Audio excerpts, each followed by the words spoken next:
What's up again mga kabeshi? Welcome back sa aking videos. For today's video mga kabeshi, meron akong ipapakita sa inyo na sobrang ganda.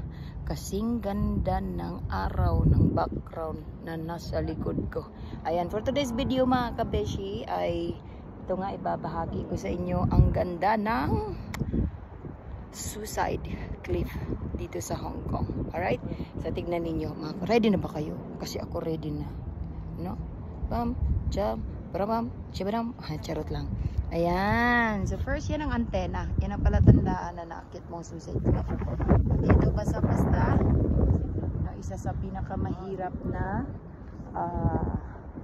bundok dito sa Hong Kong. Kaya nga ito tinawag din na Suicide Cliff kasi dito na dapat talaga ay napaka-ingat kasi na very narrow ang picture taking dito sa so yan ang side ko. So mataas ano, so ayun at the same time yung tatlo nakikipag picture kasi si Jens dito ay unang beses lang nakapunta na. So dito ang pagpunta nito mga kabeshi, actually maraming mga tour guide sa Google or YouTube. I-search nyo lang Suicide Cliff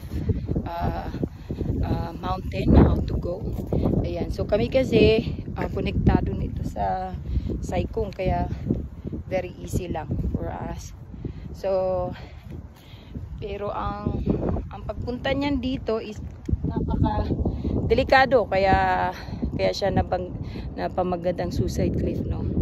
So ayan, puntahan ito, but again bago nyo puntahan ito kailangan you're already trained enough na mag-hike, no. So again, hindi basta-basta, baon ka na maraming tubig, electrolyte.